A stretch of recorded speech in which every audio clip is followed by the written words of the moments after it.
అందరికీ నమస్కారం. ఏపీలో మార్చి 8వ తేదీ నుంచి 18వ తేదీ వరకైతే పీ4 సర్వే అయితే రెండో విడత ప్రారంభం కాబోతుంది. మరి దీనికి సంబంధించి మీ కుటుంబం యొక్క ఆస్తులు, ఆదాయాలు, మీ యొక్క అప్పులు, మీకు ఫోన్ ఉందా, టీవీ ఉందా, ఫ్రిడ్జ్ ఉందా, బైక్ ఉందా, కారు ఉందా, ఈ విధంగా అనేక ఆర్థిక అంశాల మీద దాదాపు 28 ప్రశ్నలకు సంబంధించి సర్వే అయితే పీ4 సర్వే అయితే చేస్తున్నారు. మరి దీనికి సంబంధించి మీ ఇంటికి సర్వే అధికారులు వచ్చినప్పుడు మరి మీరు అన్ని విషయాలు ఉన్నది ఉన్నట్టు చెప్పాలా వద్దా?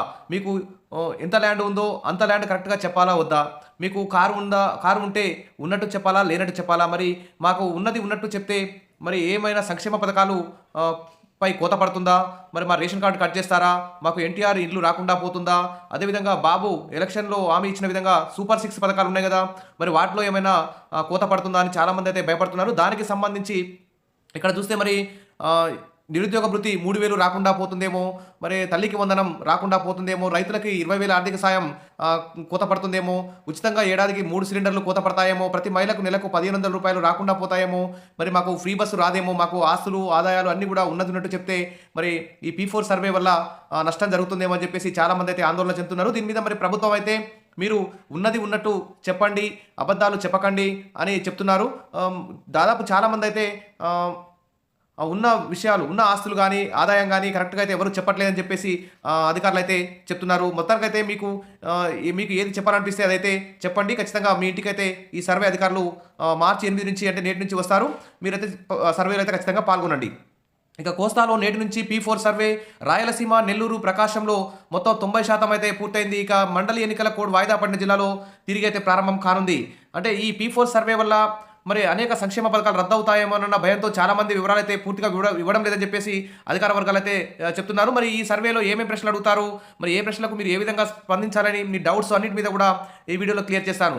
మరి ఈ పీ4 సర్వే వల్ల 20% మంది నిరుపేదలను గుర్తించి వారిని జనాభాలో 10% వరకు ధనికులు దత్తత తీసుకొని వారి అభ్యున్నతికి పలు కార్యక్రమాలు రూపొందించేందుకు ప్రభుత్వం ఈ పీ4 సర్వే చేపడుతుందని, ఉగాది రోజున పీ4 సర్వేపై పూర్తి స్థాయిలో నూతన విధానం ప్రకటిస్తామని చెప్పేసి ప్రభుత్వం అయితే రెడీగా ఉంది.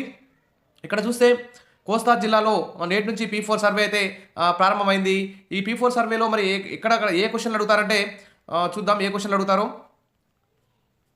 ఇక్కడ పీ4 సర్వే అయితే ఫస్ట్ ఫేజ్లో ఇక్కడ కనిపిస్తున్న అనంతపురం, అన్నమయ్య, చిత్తూరు, కర్నూలు, నంద్యాల, ప్రకాశం, నెల్లూరు, సత్యసాయి, తిరుపతి, వైఎస్ఆర్ కడప జిల్లాలో అయితే దాదాపు 99% అయితే పూర్తయింది. ఇక కొంతమంది సర్వేలో పాల్గొనలేదు. ఇక రెండో విడత పీ4 సర్వే మార్చి 8 నుంచి మిగిలిన కోస్తా జిల్లాలో అయితే ప్రారంభం కాబోతుంది. మొత్తం దీని ప్రాసెస్ సంబంధించి మరి ఏ ప్రశ్నలు అడుగుతారు, మీరు ఏ ప్రశ్నలకు ఎలా సమాధానం చెప్పాలి అనే అంశాల మీద కూడా ఈ వీడియో చివరికి వివరిస్తాను, మీరు వినండి.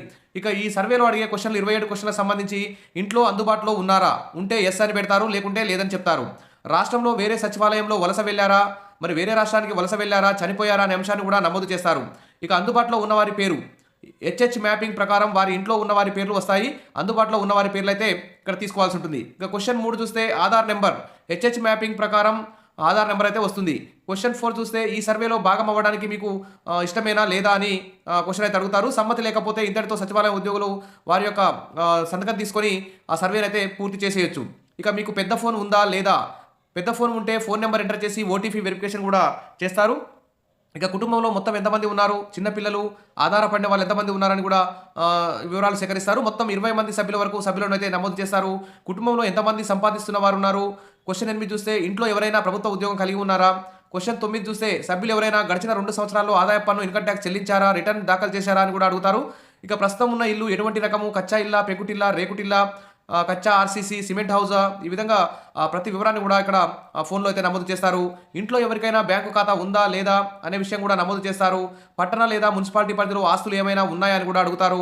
వాణిజ్యేతర 4 చక్రాల వాహనం ఉందా, తన ఉపాధి నిమిత్తం కాకుండా సొంత అవసరాల నిమిత్తం 4 చక్రాల వాహనం ఉంటే మరి స్కూటీ, బైక్ ఇలా ఇవన్నీ కూడా అడుగుతారు. తర్వాత కరెంట్ కనెక్షన్ ఉందా లేదా, నెలసరి బిల్లు ఎంత వస్తుంది, మీకు త్రాగునీరు ఎలా ఉంటుంది, నల్లా నీళ్ళ, ప్రజా కుళాయిల, గొట్ట బావుల, బోరు బావులు, తవ్విన బావులు, ట్యాంకర్, ట్రక్కు, బాటిల్ వాటర్, ఈ విధంగా మీరు వాటర్ సౌకర్యం ఎలా పొందుతున్నారని కూడా అడుగుతారు. క్వశ్చన్ 17 చూస్తే ఎటువంటి ఆస్తులు కలిగి ఉన్నారు, ల్యాప్టాప్ ఉందా, computer, TV, fridge, washing machine, AC ఇవన్నీ ఏమి ఉన్నాయా లేవా అనే విషయాలు కూడా అడుగుతారు. ఇక 18వ క్వశ్చన్ చూస్తే మీరు ఎలాంటి వంట ఇంధనాన్ని ఉపయోగిస్తున్నారు, ఎల్పిజి గ్యాస్, పేడతోటి, కలప, బొగ్గు ఇతర వస్తువులతో మీరు వంట చేసుకుంటున్నారు అనే విషయాలు కూడా అడుగుతారు.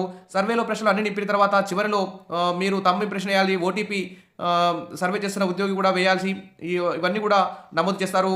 మరి సర్వే చేసే ముందు సర్వేయర్ ఇంటి సభ్యులకు మీకు తెలియజేయాల్సిన ముఖ్యాంశాలు ఏంటంటే, మరి ఈ సర్వే ఏ పథకం అందజేతను ఏ పథకం కూడా కోత వేయడానికి ఈ P4 సర్వే అయితే చేయడం లేదు.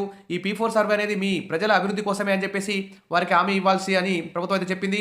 ఇది మినహాయింపు సర్వే కాదు, ఇది గృహ వినియోగ నిర్వహణ యొక్క P4 ప్రోగ్రామ్. కాబట్టి అందరూ కూడా చేయించుకోవాలని చెప్పి వివరించాలని చెప్తున్నారు. సేకరించిన డేటా ఆధారంగా ఇంటి అవసరాలకు అనుగుణంగా ప్రైవేట్ రంగంతో కలిపి ప్రత్యేక మీకు పథకాలు అమలు చేయబడతాయని చెప్పేసి వివరించాలని చెప్తున్నారు. ప్రభుత్వం సమర్థంగా ప్రణాళికలు రూపొందించేందుకు కరెక్ట్ అయిన సమాచారాన్ని ఇవ్వాలని చెప్తున్నారు. ఇంటి వారిని సర్వే సమయంలో అందుబాటులో లేనప్పుడు సర్వేయర్ ఏం చేయాలంటే, వారు వలస వెళ్ళకపోతే లేదా మరణించి లేకపోతే సర్వేయర్ మళ్ళీ వెళ్ళి వాళ్ళ ఇంటిని మీ ఇంటిని సర్వే చేస్తారు. తర్వాత కుటుంబం వలస వెళ్ళినట్లయితే లేదా మరణించినట్లయితే సర్వేయర్ ఏం చేస్తారంటే, కుటుంబం అందుబాటులో లేదని నో అని ఫోన్లో ఎంటర్ చేస్తారు. తర్వాత రాష్ట్రంలో వలస అయితే వారు వెళ్ళిన కొత్త సచివాలయాన్ని ఎంచుకొని వారికి అక్కడ సర్వే చేస్తారు. రాష్ట్రం బయట వలస లేదా మరణం అయితే సర్వేయర్ బయోమెట్రిక్ ద్వారా ఇక్కడ బయట రాష్ట్రానికి వలస వెళ్ళారు, మరణించారని ధృవీకరించాల్సి ఉంటుంది. ఒక కుటుంబం సర్వేలో పాల్గొనడానికి నిరాకరించినట్లయితే మరి ఏం చేస్తారు అంటే, సర్వే ఉద్దేశం ఏమిటో వారికి వివరిస్తారు. ఇది ఇంటి వారి ఆర్థిక పరిస్థితిని అంచనా వేయడానికి మాత్రమే, ఏ పథకాలను కట్ చేయడానికి కాదు అని చెప్పేసి వారికి అవగాహన పరచాలని చెప్తున్నారు. ఇంకా వారు నిరాకరిస్తే డినైడ్ కాన్సెంట్ అనే ఎంపికను ఎంచుకొని ఈ సర్వేయర్ బయోమెట్రిక్ ద్వారా ధృవీకరించుకోవాల్సి ఉంటుంది.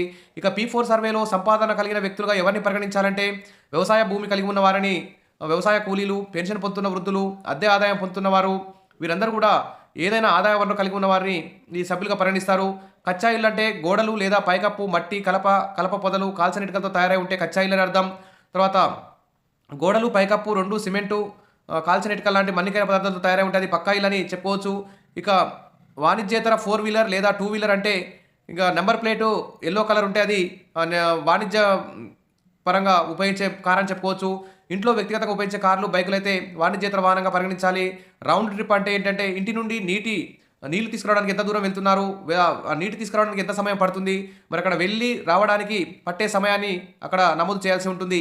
ఇక సాంఘిక ఆర్థిక ప్రశ్నలకు సమాధానాలు సర్వే తనంతట తాను ధృవీకరించాలా, లేకుంటే మిమ్మల్ని అడిగి నమోదు చేస్తారంటే, సాధ్యమైనంత వరకు ఖచ్చితమైన సమాచారం సేకరించడానికి సర్వేయర్ ప్రయత్నించాలి.